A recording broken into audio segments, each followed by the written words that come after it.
I was going to do this transfer, which is the autumn harvest, but I decided against it. I changed my mind. Surprise. I always change my mind.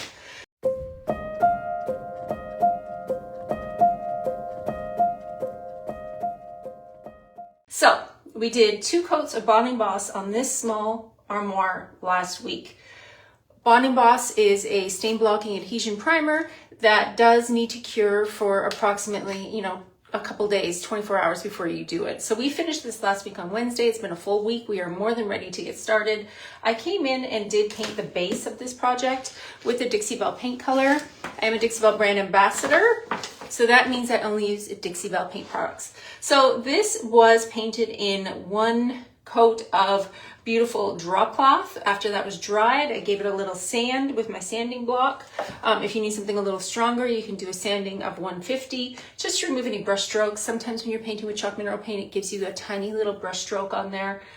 If you'd like to avoid that, you can use a paint line called Silk.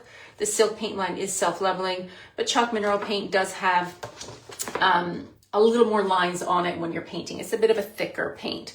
I do use a spray misting bottle filled with water when I paint. That keeps my paint a little bit thinner, but you can definitely sand in between coats of paint. And to do that, I also use a sanding sponge, which is just kind of like a low grit that gets in here and really helps, remove some of those lines before you begin your second coat. So this is 2 even coats of drop cloth, which is a nice neutral color. And last week we talked a little bit about what the plans were for this piece. I was going to do this transfer, which is the autumn harvest, but I decided against it. I changed my mind. Surprise. I always change my mind. So today's project is actually going to be the Savi's Bouquet. Have you seen this one before? It's so pretty. It's so pretty. So this transfer itself is really pretty tones that go with this gorgeous color, a nice neutral color, a nice neutral transfer. I'm just going to be putting it onto the side of the piece today to show you in real time how to apply transfer, how easy it is. Don't be panicked. Don't be worried. It's honestly so easy to do. And I think that we can do that together. All right, let's go. So I'm going to take my transfer, and since the bottom of this jewelry box door comes very close to the edge where it sits on, there's a small overhang of transfer here. Now, in order to place this transfer down without having to worry about that small little overhang getting in the way, I just cut that piece off. If you ever have a problem with the transfer getting close to the edge and you're worried, or you're joining up 2 transfers together, I always recommend cutting the edge a little bit closer to the transfer. It just helps. So this is the one transfer that I'm going to be using, and I'm going to be putting it on the sides of this piece so that it peeks out and comes around the front just a tiny bit, just a little bit on to the front of this armoire, okay? I'm going to bring you in a little bit closer so you can see exactly what I'm doing. Especially if you've never applied a transfer before, this tutorial will be a great one for you. So I'm going to start off with the basics. We're going to pretend that you've never seen one of these before and you're like, what is that? I've never seen this. This is an image that's printed on a piece of plastic, okay? This side is smooth. This is the image that you'll see when you apply it down onto your piece. The inside part of your transfer is sticky. This is the sticky part that sticks onto your furniture. Now, I know somebody out there watching is going to be like, you're putting stickers? It's not stickers. It's such a thin layer of plastic that when you smooth your hand over top, you don't even feel the edge of the transfer, and it looks like a seamless design. I do a ton of hand painting, like a lot of hand painting. So if you're not into hand painting and you were like, oh, I really want to get an image on there, but I'm not into decoupage, or I can't hand paint, this is the thing that's going to bump your piece up to the next level, okay? I do have a couple suggestions before you get started. If you have a fan in the room, I suggest that you turn it off, because once you peel off this image, this is sticky backed, and if you miss where you want to put it down or it slips, you're kind of stuck with where it sticks, if that makes sense. So turn off your fan, close your windows, get ready to stick this transfer down, and know that this is a bit of a delicate creature once you put it onto your piece. I do also have a piece of tape up here. This blue tape is going to help me hold this rather large image onto the area that I'm working on. Every transfer you get comes with an enclosed burnishing tool. This is just a simple wood tool that you use to scrape this image off of this plastic sheet and onto your project. All right, let's do it. So to begin with, you're going to peel off that white backing, that protective layer. You can keep this because this is actually really good for when you're painting around mirrors. It's super helpful.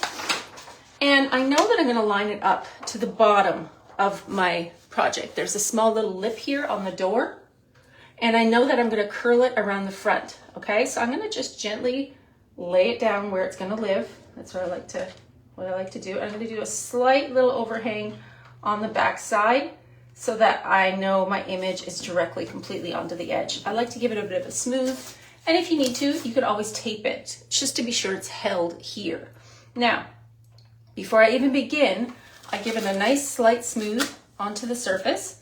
I know that this is going to be a little bit more difficult to work around an edge, so most likely I will smooth this over and use my enclosed burnishing tool to push this off and release the image so that I'm not worried about maybe pushing it back and forth and having it grab not all the way. All right, I'm gonna bring you in even closer so you can see. Let's start with that spot right there. So I'm just gonna take my little image and I'm going to give it a bit of a burnish. You can use your finger. I like to especially use my finger around edges to make sure that my transfer is grabbing. And you'll be able to see onto this plastic where your image has actually been released versus where it's not stuck.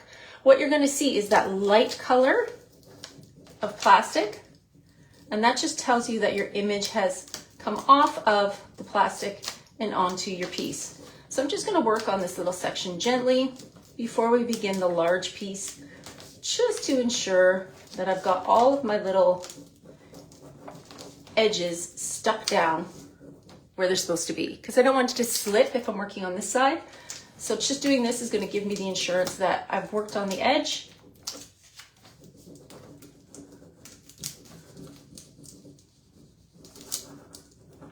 A gentle rub too. You don't need to rub that hard. It's not like it's a big thing. It's just a gentle little scrape to release that image off of the plastic. Now I know that my image, you can see that it's off of this and onto my piece. So now I know that I can work on this part without that moving, if that makes sense. Because sometimes these big image papers can kind of slide a little bit, and it can give you a little panic because you're like, oh, my paper's moving, I'm not ready, my edge isn't adhered well. So, you know, you can use that tape to really get it where you want it to go. Now, personal preference, if you go from bottom to top, top to bottom, I kind of like to work top down and peel as I go along. Remember, I curved it over top of this tiny little edge, not by much at all, just by a little amount. And I'm going to release that image as well. Let's aim the camera down a tiny bit so that you can see exactly what we're working on. All right, so I'm just going to do the same thing with my finger that I did here, just to make sure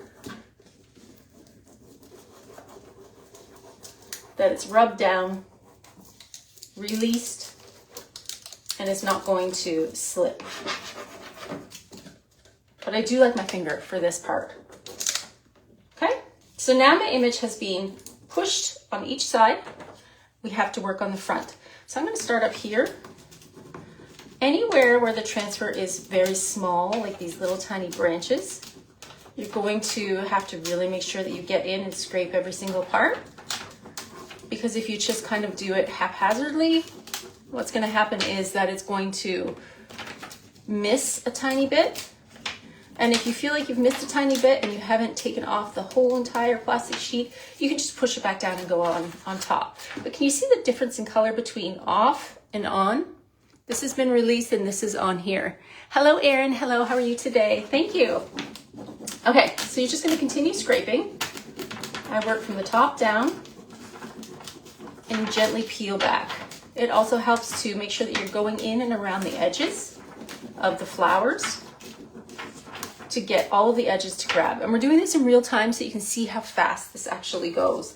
You know, 10 years ago when I just started using transfers and I was a little afraid of them, I feel like I was pushing really hard with this tool. I was very stressed out about how that image was going to release. I was also using another brand at that time, and I don't think it released as easily as these transfers do. This transfer itself, if you're tuning in late, is the Savi's Bouquet transfer from Dixie Belle. It's really easy to get onto your project. It's not hard at all. So just nice, go nice and slow and push, and it's going to come off of the sheet and and onto your piece.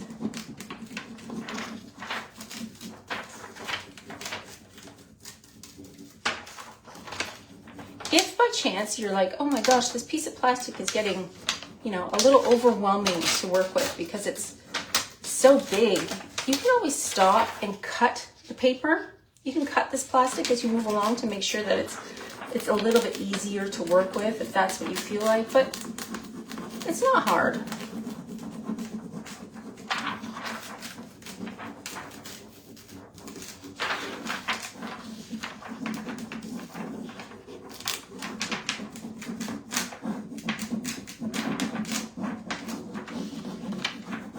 I'm going to show you how to cut this off. If you're feeling like this paper is just getting so big, super in the way, you're having difficulty, you can't see, you can just cut that piece off. So this is what the transfer looks like on your project. Doesn't this color go well together?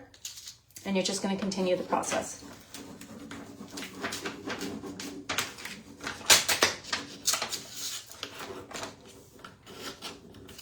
I'm just going to stick my finger in under the bottom lip to make sure that the transfer is grabbed onto the base and I'm not missing any pieces. Because it's kind of like there's a small little gap between the drawer and the lip of this piece of armoire. So doing it that way is going to allow me to make sure that it's all the way on the bottom.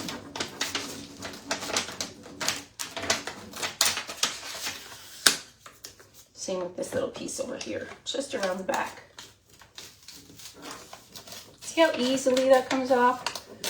Your only job is to really make sure those edges have grabbed with this tool. When you are finished applying your Dixie Belle transfer, you can seal it with a couple of different things. You can seal it with a clear coat in a satin finish, or you can seal it in a wax.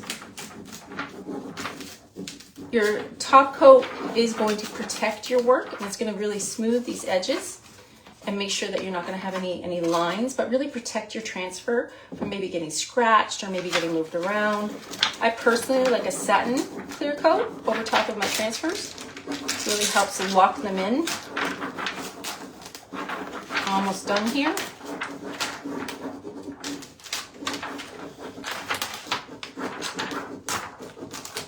And that, my friends, is off of the sheet.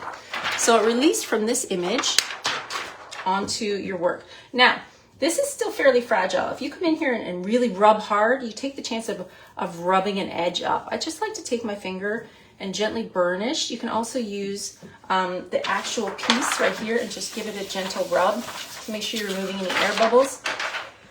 If you had a big air bubble, say right here in the middle of an image, and you're like, oh no, there's a big air bubble, and if I push it, the transfer is going to crack because it's like a fragile image, you can always poke it very gently with a really sharp knife and make a tiny little hole. And that little hole is going to let the air escape when you push it out. But as you work your transfer down, especially if you work kind of from top to bottom like I showed you, what's going to happen is none of those air bubbles are going to happen because you've smoothed it off and onto your piece. Look at how cute that is. Isn't that pretty? I actually really like this transfer. I haven't used it in a very long time and I don't know why. It looks stunning. So now when you turn this jewelry armoire, you're going to get a tiny little peek of it on the front. And this image itself is only one of 4 sheets. So I'm going to do the same thing on the other side with the other image. It looks so good, and I'm still going to have 2 left over. If I wanted to, I could even put one on the top.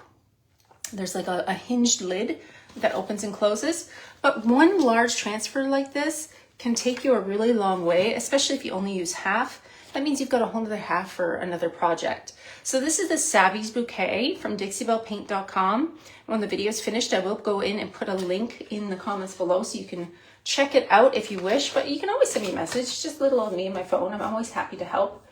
I really like this look. I think that it's still fancy, still a little fancy pants, but yet still neutral enough to fit into any bedroom. Anybody can need a jewelry armoire. I mean, who doesn't need an armoire? You're gonna open this up. I could also take these extra pages and put them on the inside so that if the inside wanted to, I would cut it so that they would fit exactly, not peek out. But then when you open up your piece, you would have a beautiful pop of color on the inside. I might just do that. That sounds like a good idea, actually. I hope that you had fun hanging out with me today. You can see there's a tiny little edge here. What I'll do is take my sharp knife and use that knife to gently cut this image transfer where this line of the two pieces of wood join together. And then that would be nice and smooth and uniform. When I do my satin clear coat over top, it's just gonna seal it in and it's gonna look so good. I do have a couple of knobs left on the piece. I could not get them off for the life of me. I don't know why. They're stuck like glue. So I just gently painted around them on the front. And I think I'll probably give them a little pop of gold gilding because themselves, they're a little bit dark and I think they could use just a tiny bit of gold. Everything's better with a tiny bit of gold.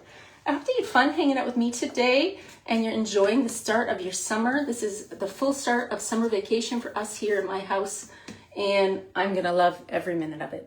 If you have any questions, reach out, send me a DM, and I will see you again next week.